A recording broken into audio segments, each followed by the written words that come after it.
Accidental shooting on the city's west side. This happened in the afternoon on Salem Street, just south of Grand River. Police say two teenage boys were mishandling the gun when it discharged.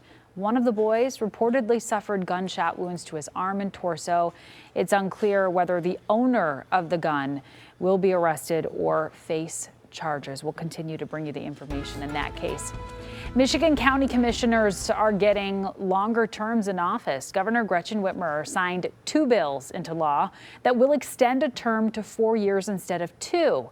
The change will begin with the fall of 2024 elections. State Senator Jeremy Moss, a local Democrat, says the laws will help commissioners focus on governing and not election year politics. The bills received bipartisan support in the House and the Senate. The Salvation Army is celebrating the season of giving. The group teamed up with Molina Cares Accord today for a very special coat giveaway event. Organizers say more than 2,000 free coats were handed out to children and adults in need. Well, tackling holiday travel with kids in tow, the tips and tricks to keep your stress down and, of course, keep your little ones occupied. But first, Transplant Troubles, a local program shutting down, leaving those suffering from kidney failure with limited options. What's being done to patients to help patients get the care they need? That's next. With Detroit Medical Center's adult kidney transplant program closed, there are now only 5 hospitals across Michigan that are certified to carry out the complex procedure. Plus, with the state's COVID-19 infection rate at an all-time high, transplant patients here have more to worry about. Tonight, 7 Action News reporter Faraz Javed gets a closer look at how the situation is frustrating for both people in need of an organ and surgeons trying their best to save lives. People suffering from kidney failure have to be on dialysis till they can find a donor. But for many, the donation process is complex, meaning they have to be on a waiting list for months, if not years. Because something like this will really mess your mind up. Bernice Vance was diagnosed with a rare kidney disease back in 1998 and eventually was put on dialysis, which she says no one should ever go through. Sit there and see your blood, every ounce of your blood coming in and out of you. It's like your bones is drying up and cracking.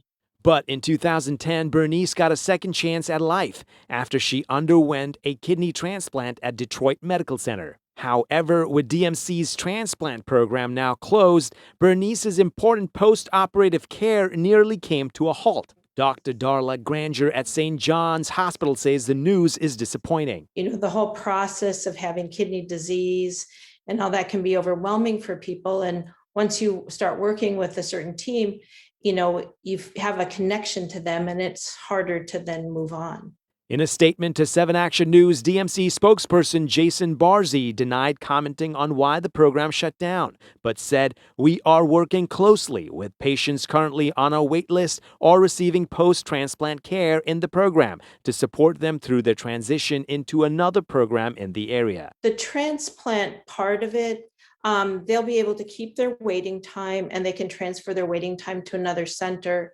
And I know that for our center, we're working very closely with the Detroit Medical Center to get their records. And to make matters worse, the pandemic is also complicating the situation. Our post-transplant patients are very much at risk for having bad side effects from the COVID. Dr. Granger says a person infected with COVID can't receive a transplant as the risk of the organ being rejected is high. Also, infected individuals can't donate either due to a higher chance of risky surgery. Because if they're vaccinated before they have the immunosuppression, the medications that weaken their immune system, after the transplant, they do much better. Now, in general, a kidney transplant is an elective surgery, but once an organ becomes available, it is very time sensitive to perform the transplant, rendering it essential. Reporting from Detroit, Faraz Javed, 7 Action News. All right. Faraz, thank you. New data from Consumer Reports and the Insurance Institute for Highway Safety shows most new cars have technology that prevents crashes. But some automakers are still lagging when it comes to equipping those vehicles. More than 12 major automakers have equipped nearly all of their 2021 vehicles with automatic emergency braking, or AEB. Manufacturers making a voluntary commitment to adding the feature by the production year beginning September 1st of 2022. Ford is one of the latest automakers to meet the agreement, with more than 95% of its new vehicles made with the safety feature. But the other Detroit automakers are struggling. Only 58% of General Motors vehicles sold in 2021 had AEB, and only 43% of Stellantis vehicles had the feature. The IIHS estimates that if all automakers meet the agreement, it could prevent 42,000 crashes by 2025. Traveling alone can be stressful. Throw kids into the mix and you may think twice about leaving home for the holidays. But a well-known pediatrician says travel with young children doesn't have to be overwhelming. Mandy Gaither has advice on how to keep your stress level in check. They say getting there is half the fun, but getting there is half of the challenge also when you're traveling with young children. From airport anxiety to flying frustration, leaving home for the holidays can take a toll on your mental health, especially when traveling with kids. You're taking a young child to an environment that they don't know. Everything is new. Smells are new, sights are new, dangers are new.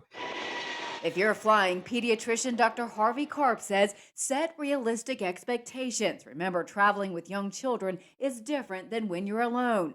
Keep kids entertained, have a bag of snacks and toys they haven't seen before so they stay interested. And pay attention to their ears. A change in pressure can cause discomfort. Having something for your child to drink is really one of the best things that you can do. Once you've landed, make the child's environment familiar. From stuffed animals to a favorite blanket or a noisemaker, bring what makes them comfortable at home. The more you can reproduce the things that they're expecting, the better. If you change time zones, Karp says to get as much sun exposure as you can during the day. It'll help little bodies get acclimated to new surroundings and maybe help keep your holiday spirit shining bright. For Health Minute, I'm Mandy Gaither. All right, speaking of the holidays, it sure looks like the holiday, at least it did today. Let's check in with meteorologist Mike Taylor. We can see people out there ice skating and definitely feeling like that traditional winter seasonable day. Yeah, definitely, especially depending on where you were located. Notice this very short list that we have here of communities that did pick up some decent amount of snow, especially over in Howell and Lapeer, even near Richmond at 2.4 inches. Now, this was a very sharp cutoff, roughly around that M59 corridor, where the snow really started to taper off the further south that you went. And just in case you're wondering, at the airport, Detroit Metro Airport, look at the difference, just about 1/10 of an inch of snowfall. And you can see where we compare now to where we were last year. We're just about maybe 2 inches shy of where we were. And as far as the season goes, at least for the month to date, nearly 4 inches below where we should be for this time of year. It's been warmer this December. We haven't really warmed up too much, or I should say we haven't really received too much snow so far. 35 degrees for today's high temp, pretty close to where we should be for this time of year. And looking ahead, we're going to have more 30s to get through in that 7-day forecast. It feels like 29, and that's because the winds from the northwest at 8 miles per hour still producing a decent wind chill. What's left of the snow is now moving through Howell and Pontiac up towards Lapeer. This is near US 23 as well as I-75 near Highland along M59. Could be enough to ice up the roads, but for the most part, it's just light to moderate, and that's about it. Zooming out, nothing really much to talk about weather-wise. This area of high pressure will take over, and that cold front and that area of low pressure that brought the snow for today and that wintry mix, that's now moving off towards the east, and skies will recover from now on. So temperatures will continue to drop. A few snow showers could create some slick spots, but overnight, once the skies clear up, the temperatures are going to fall. I'm thinking most of us are going to wake up in the 20s for tomorrow. Not even including the wind chill. It's going to be a chilly and bright start to the day. Mostly clear in the afternoon. High temp just 34, pretty much where we should be for this time of year. Winds kick up a notch. That's going to be for Sunday night. It could actually feel like 15 to 20 degrees for a chilly start going into your Monday as well. Jumping you all the way ahead here, I want you to see going into Tuesday. We'll have temperatures in the 30s But we're jumping into Tuesday because I also want you to see Tuesday morning. Check out the wind chills then in the single digits in some spots across Metro Detroit. So that's going to be the big time change. 7-day forecast going all the way into the holiday. Keeps us in the 30s literally every single day until, ironically, the holiday. Looks like we can make a run near 50 degrees. There's a storm system that we're tracking, and right now, based on what the models are putting out, looks like we'll be on the warm side of that storm system, which brings rain and warmer temps. We'll be back after this. It's no secret the holidays are one of the most stressful times of the year. From the financial stresses and party planning to shopping, things can get dicey. When stress is at its peak, it's hard to stop and regroup. Now the pandemic is adding a whole new dimension to the stress of holiday get-togethers. So 7 Action News reporter Kim Craig talked with experts on how to handle it all. Remember the start of the pandemic in early 2020, we thought it would last maybe 2 or 3 weeks. Well, now we're coming up on 2 years. Add work stress and the holidays, and managing it all can be a lot. Holidays, pandemic, stress about money, trying to afford gifts, all of it. Oh yeah, I'm definitely stressed out. It's Christmas time, and then it's a lot of shortages going on. If you're perpetually stressed like I am, like, time of year doesn't really change that. It's just always stress. Dr. Rose Moten is a clinical psychologist and founder of the Bloom Transformation Center, a wellness center where she does traditional psychotherapy and offers holistic methods, including sound healing gong meditation. This is my 22nd year of practice. Never, ever seen people who may not even suffered from depression or anxiety, or they felt they were managing well in life, reaching out. Dr. Moten says just being present can do wonders. Learning to be present and stay in the now will instantly just, again, take your body to this calm physiological state. One way of doing that, and I talk about this even in my book that I have, I call it the 5 senses check. Yeah. So when you're feeling stressed or overwhelmed, tune into your senses. What is it that you see? And sometimes it's as easy as just looking out the window, we don't have leaves on the trees now, but maybe looking at the cloud formation, because that brings you to a present state. Unchecked stress can also lead to health problems such as high blood pressure, diabetes, obesity, and heart disease. The DMC's Dr. Catrice Herndon. One of the symptoms of stress can be chest pain, for instance, right? And chest pain, we never, ever like to play with. So, and when you're feeling chest pain, especially if it's something that's consistent, you definitely need to bring that to the attention of your healthcare provider to make sure that there's nothing else underlying going on. Dr. Herndon says sleep is also key to managing stress. And everyone, doesn't necessarily have to operate off of 8 hours of sleep. Some of us operate off of less, but the important thing is to get sound sleep, for an extended period of time. I'm really big on telling people to immerse themselves in anything that they recognize historically has worked well for them and getting them to a feel-good state. That could be putting on music. Or Dr. Moten says it could just be playing with your pet or calling a friend or relative that you know is going to be uplifting. In Detroit, Kimberly Craig, 7 Action News. Much needed advice there, Kim. Thank you. Still ahead in our next half hour, a mail-in ballot battle comes to an end. The NAACP with a major win over the U.S. Postal Service, the agreement between the two and what it means for elections. That's coming up. Plus, inflation fears, how to best use your money going into the holiday season. Stick around. You're watching 7 Action News at 10 on TV 20 Detroit.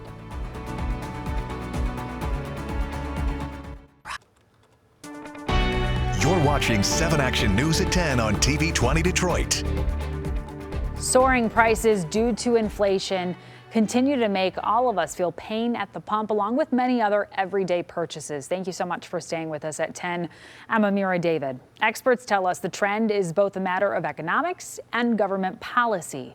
Tonight, 7 Action News reporter Simon Shaquette is getting answers about how soon prices could begin to drop and how families are surviving in the meantime. Across Metro Detroit, families are experiencing the impact of their money simply not going as far as it used to. In Detroit, one single mother telling us this trend is really taking its toll. We need more help. We really do need more help. As a single mother of 4 children, Jadetta Jackson knows the true meaning of making ends meet on a limited budget. Outside her home on Detroit's east side, she sat down with us to talk about rising inflation impacting her family. At the gas stations, in the grocery stores, at the dollar stores. Her children, 15-year-old Jonathan, 13-year-old Jeremiah, 8-year-old Jacob, and 2-year-old Joshua, are what matter most in her life. And Jadetta is often forced to make tough financial decisions that haven't gotten any easier. How has that grocery bill changed? I mean, say, compared with, say, a couple years ago. Just to get through a week, that's like $300. A year ago, roughly $150. Prices just went through the roof. I have growing boys, really. From the pump to the grocery shelves, millions of Americans can recall their dollar simply stretching much further. The key thing with inflation is it adds uncertainty. Oakland University professor Jonathan Silberman teaches economics and points to the pandemic playing a huge role, along with more stimulus money from the feds being pumped into the economy. The policy response to the pandemic, $1.5 trillion that Congress approved shortly after Biden became president. He says another factor driving inflation is the federal interest rate that's nearly 0%. How soon do you potentially see a change in what's happening with inflation? I would expect that the Federal Reserve will be raising interest rates in 2022, minimum 2 rate increases. All intended to bring down the annual rate of inflation of 6.2% in October, leading to prices increasing at the highest rate in the U.S. in more than 30 years, according to the Pew Research Center. In the meantime, between work and school, I'm part-time home care, where I go to people's houses. I still do that. And then I'm part-time at WC3 for my Associate of Science degree. Jadetta is pursuing higher education and a better paying career, an opportunity she and her kids can't afford to miss out on. We have to stretch every dime we get. It's hard to deal with. Overall, we're not getting much for our buck anymore. The professor also expects the housing market to slow once those interest rates creep up. In the meantime, families we've talked to say they're simply looking forward to prices dropping in time for the holidays. Simon Shaquette, 7 Action News. Simon, thank you. And for advice on how to manage your finances during a time of record high inflation or great deals on popular goods in your area, you can head to our webpage, WXYZ.com, and we have that info there for you. Closing arguments expected to begin on Monday in the trial of former Minnesota police officer Kim Potter, accused of fatally shooting Daunte Wright during a traffic stop last April. Potter and a rookie police officer she was training stopped Wright's vehicle for an expired tag and an air freshener hanging from the young father's rear view mirror. The veteran officer, thinking she had fired her taser weapon, had fired her gun. The prosecution looking to prove Potter was negligent and reckless during that traffic stop, focusing on the moments immediately after the shooting. Stop doing your job completely. You didn't communicate what happened over the radio, right?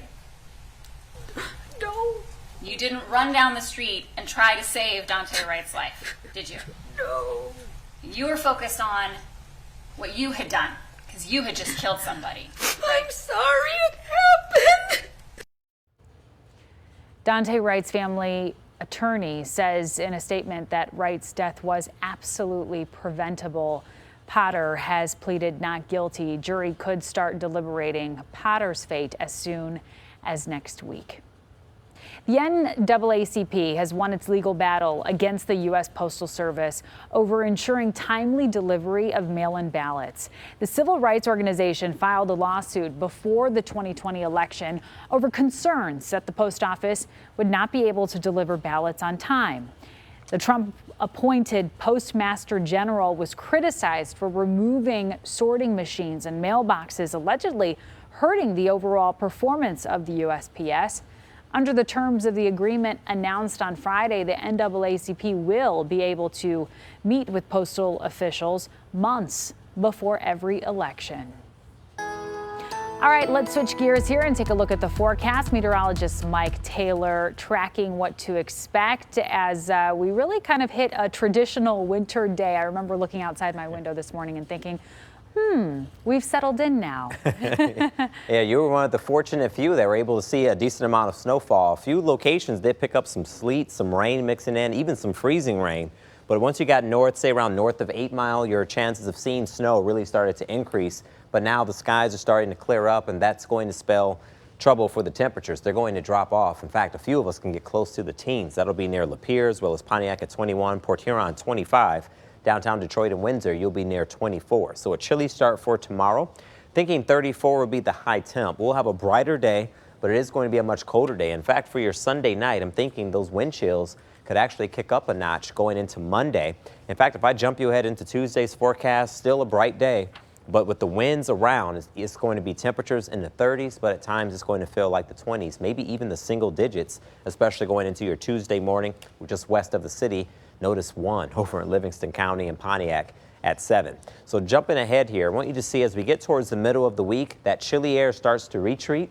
A few snowflakes will be possible midweek. So in that Super 7-day forecast, you'll notice Wednesday looks okay.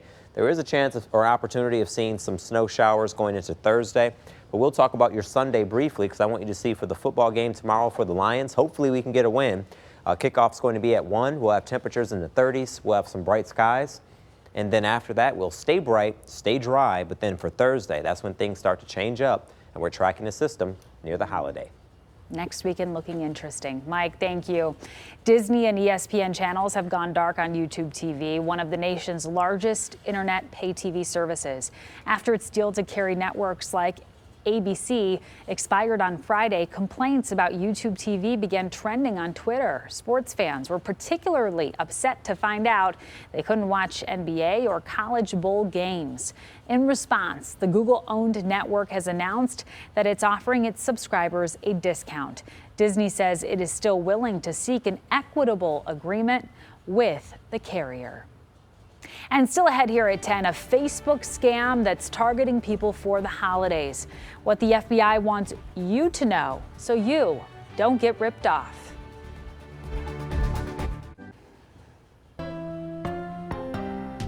Tis the season for giving, but it's also the season for scams. We know that. The FBI has a new warning about a popular Facebook scam. Consumer reporter John Matarese tells us what to look out for so you don't waste your money.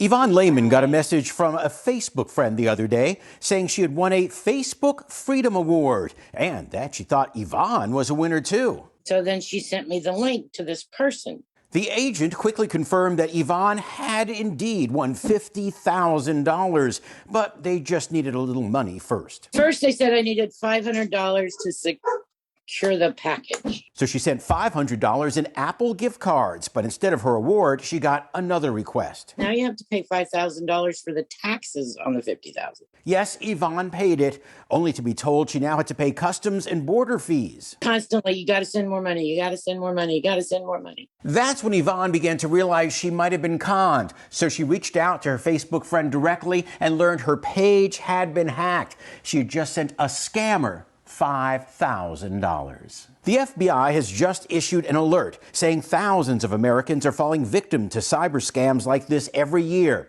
They say when you receive an email or message, take your time. As soon as you receive an email, you don't have to immediately click on links or open attachments. Look over that message for spelling or grammatical errors. Use your cursor and hover over the sender's email address and view the link to see any hidden email address and URL. And be leery of any email or message that has an unusual sense of urgency. Yvonne, meantime, has filed complaints with police and the state attorney general, but worries she may never see her money again. Then I really just stuck in my gut that it wasn't real. There is no such Facebook rewards program awarding thousands of dollars, so don't waste your money. I'm John Matarese. All right, John, thank you. Some different faces on the Red Wings bench tonight with multiple players and coaches in the NHL's COVID protocol. We have the details up next for you in sports.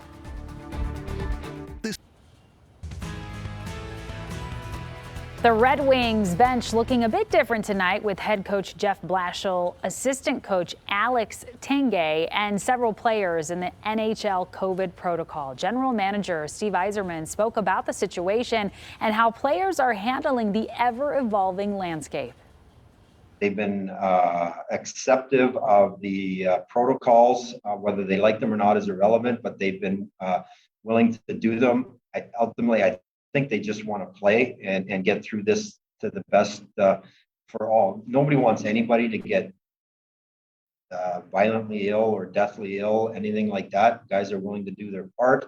But right now, I guess my perception is they'll do what they have to do. They want to play and get through it. With Blatchel out, Grand Rapids Griffins head coach Ben Simon serving as acting head coach for Detroit. Dylan Larkin